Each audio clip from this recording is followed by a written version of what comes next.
Gonna do stuff over here for audio check. Check audio time. Try to get Microsoft Teams to work now. Good.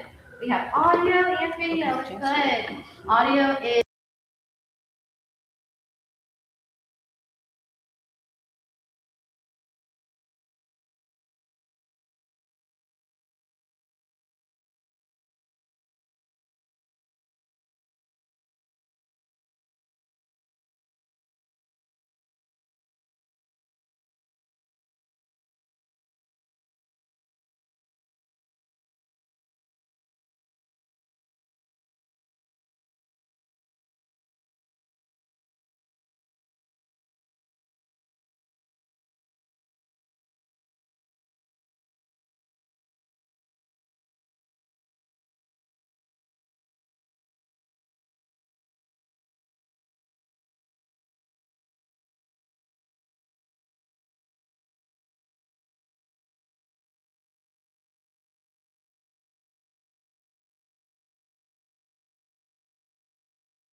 Meredith, we're ready to rock over here.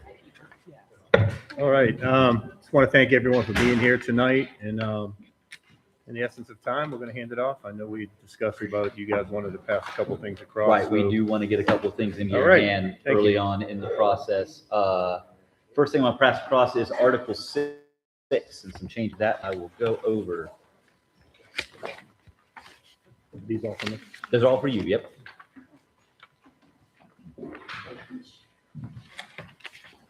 And you got them, you got it up there, right? Beautiful. All right, taking a look here, let's flip on over. 1, 2, 3, 4 to number 5. I want to make sure I'm on the right thing here. Okay, number 5, you should be looking at case managers, right? Or I have the right thing. Why does your number 5 not look the same as my number 5? You're 5. No. Hang tight. Actually, do you want to start with you, number 1? I have U1 as my first red line. Is that what? You have U1. Ellen, are you looking at URSC? Mine looks fine.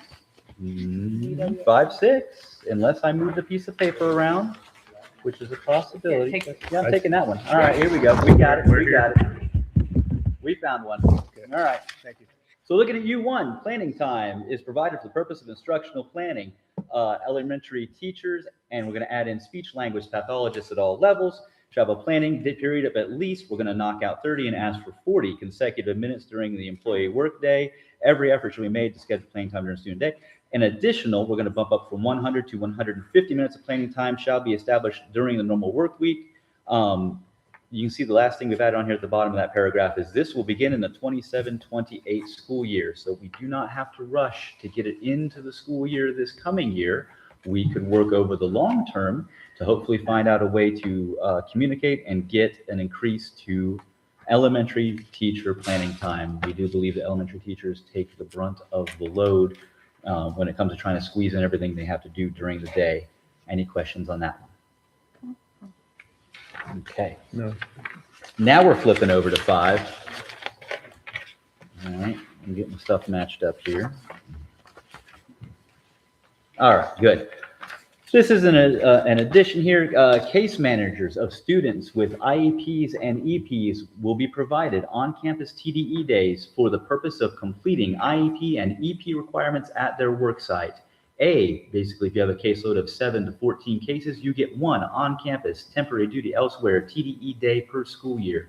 B, 15, we have 29 cases, or 15 to 29 cases would get you 2 on-campus temporary duty elsewhere days per school year. And C, if you have 30 or more cases, you get 3 on-campus temporary duty elsewhere TDE days per school year. This last part I think is pretty ingenious.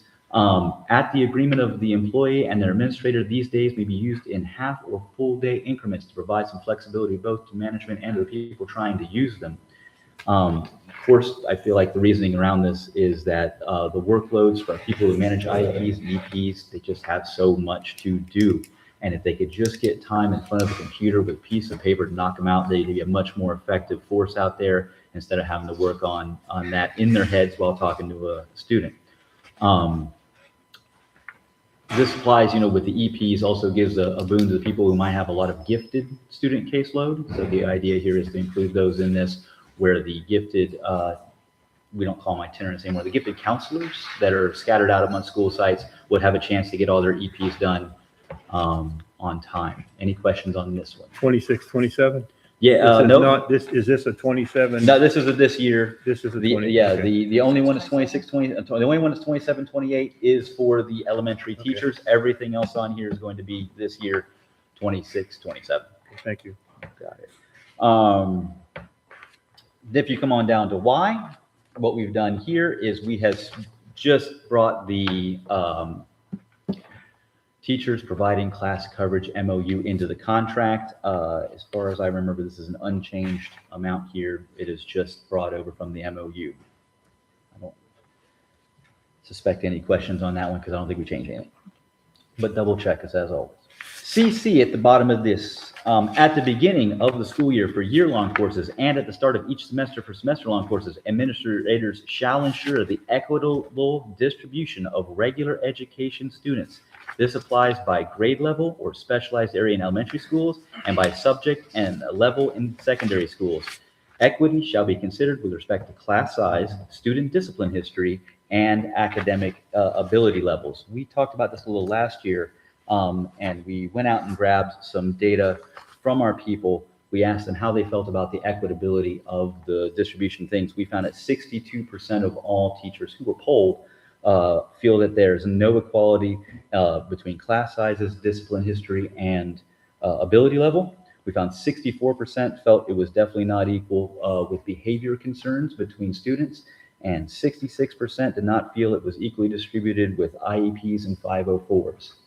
And just to elaborate on it a little bit, it often seems that one teacher gets hung with all the students who require a whole lot more attention, right? Whether those behavior attentions, IEP attention, 504 attention, or we always have one teacher who seems to have enormous class sizes and one teacher who did not quite meet those class sizes in the middle. And we would just like to have something in the contract that gives us the ability to say that's not right, and we would like to see it fixed. And that's the purpose behind CC there. Any questions on CC? I think that finishes the batch in that regard. Okay. I'm going to go with the next one unless you stop me. Article 8, transfers.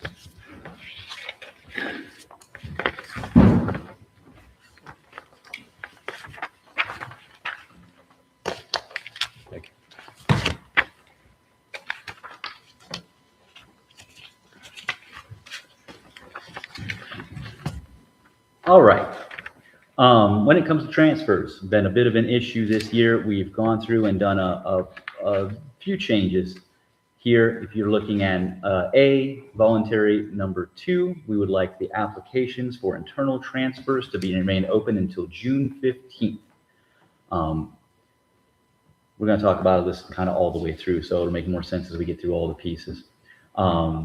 This is because we just need time to find out if we want to be placed somewhere else. Teachers as a whole are finding out sometimes later and later with whether or not they don't want to be in that job, whether it's because they got a line that is unsuitable for their happiness, or if they just need to be in that internal transfer window later than we had been allowing them.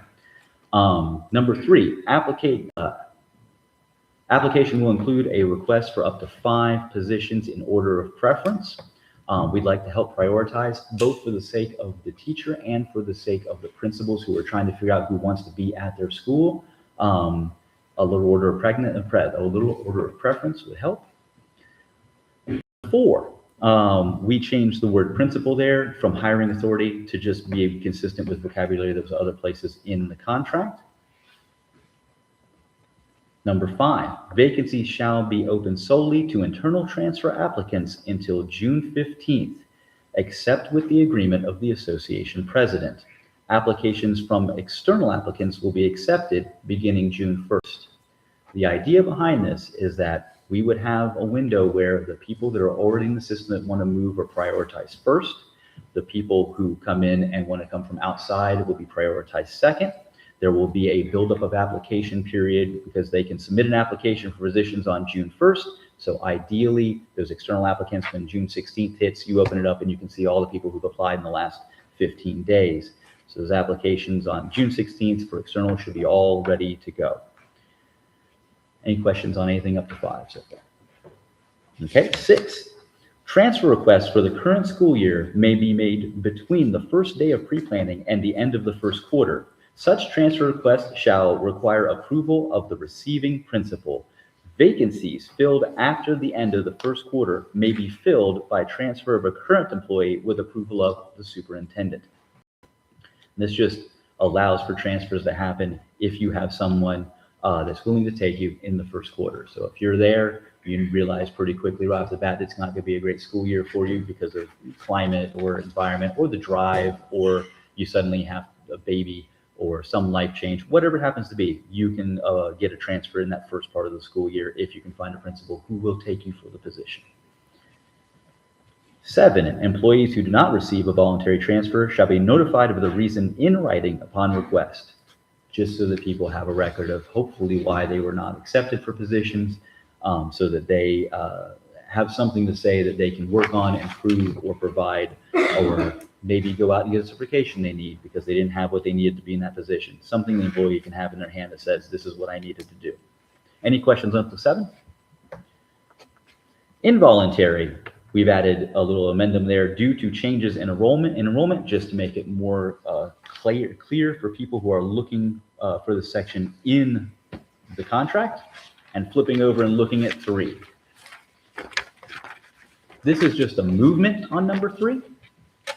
All we're doing is moving when the regular teacher is signing a previously assigned classroom, it's you get a day of TDE if you're moving classrooms, and an extra day if you were moved by subject area or grade level. Those 2 days. This is from Article 9, but it should more appropriately be placed here at 3, we believe. And so we're just requesting you move here. We'll move it probably out of Article 9 later on whenever we get to full book. B, reassignment within the school. I'm going down to the 3rd paragraph of B. A professional employee will be given written notification at least 5 days prior to the reassignment. The professional employee may request a meeting with the superintendent or their designee to discuss said reassignment, after which the final outcome of the meeting will be official. In the event this occurs after the first day of students for the current school year, all we're adding in here is the professional employee will be afforded the same planning days as detailed above for involuntary transfers. That's referencing number 3 above, and just making it so that that all meshes together. So if you get reassigned because of reassignment within a school, number 3 above applies.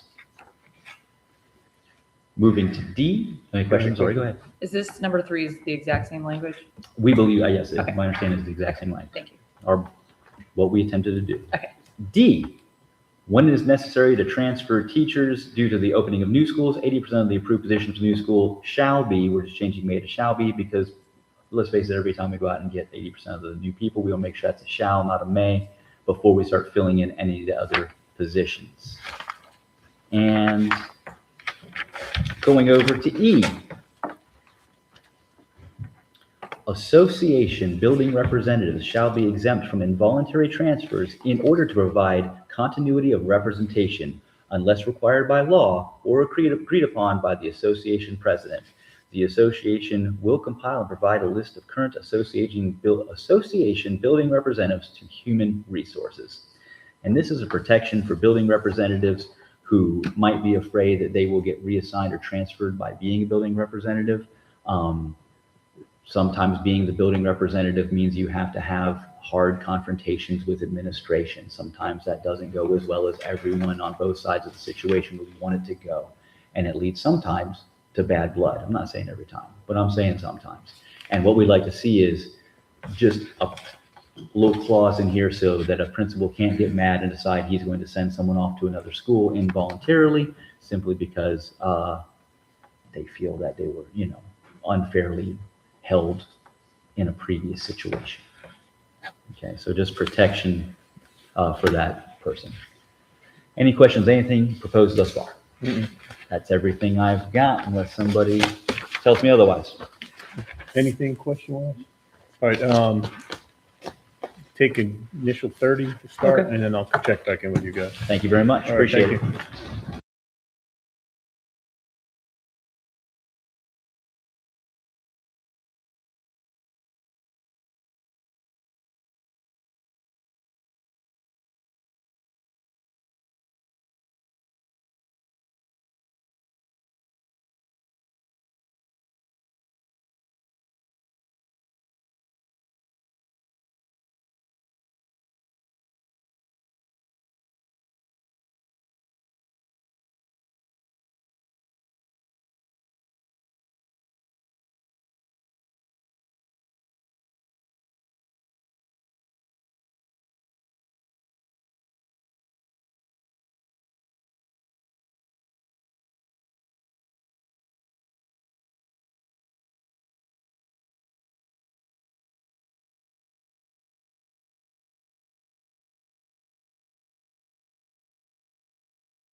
First, I want to say thank you for passing those two items. As a team, I think we can get some movement on some of those pieces. But for tonight, we're going to table this. We want to take a deeper dive on a few things and just to share, there is some forward bargaining with regards to that regarding the 27, 28. We ran into a hiccup with that with plan design. We didn't, regarding moving forward. Some of the requests regarding planning and times and elementary schedules, we want to see some examples of that. We want to look at master scheduling, required minutes. With regards to that, we do want to communicate with our ESE leaders regarding some current practices and so forth that are going on at the school levels. We believe some of the things within those requests are currently happening at schools with current practices. I'd like to see if we could get us a copy of that survey you sent regarding the placement and the percentages related to what drew on that. If you could get that for us, that would be great. Yes. I get something. And some of the transfer piece, again, I think there's some ability to make some movement in that, but there are some things in there that are a significant change and do contradict some existing language that we already have. And some of it's been in there for a fairly short time. So again, we'd like to table tonight. And then, again, I spoke regarding some updates on budget the other day. So we know sometime between May 12th and 29th is the time in the session. I don't anticipate we'll have anything probably till the latter part on the 29th. I have talked to Kathy regarding an insurance plan presentation, maybe middle of the month. I know there's an insurance committee meeting on May 13th. And I'd like to, and I've referenced to Jesse regarding, I'd like to see a presentation jointly if we could do that, from a representative from your team with a representative from our team, and joint presentation just to get everybody up to speed on the insurance pieces. And then we go from there. I'll send you dates by end of business on Monday, and then we can kind of coordinate. This is I know all the school folks, this is between assemblies, awards, graduations, like there's Right. one full week I'm at graduations every single night. So, but I'd like to get us back to the table again before we get any kind of language back regarding budget. Okay. All right. All right. Appreciate it. All right. Thank you. That's it, Mayor.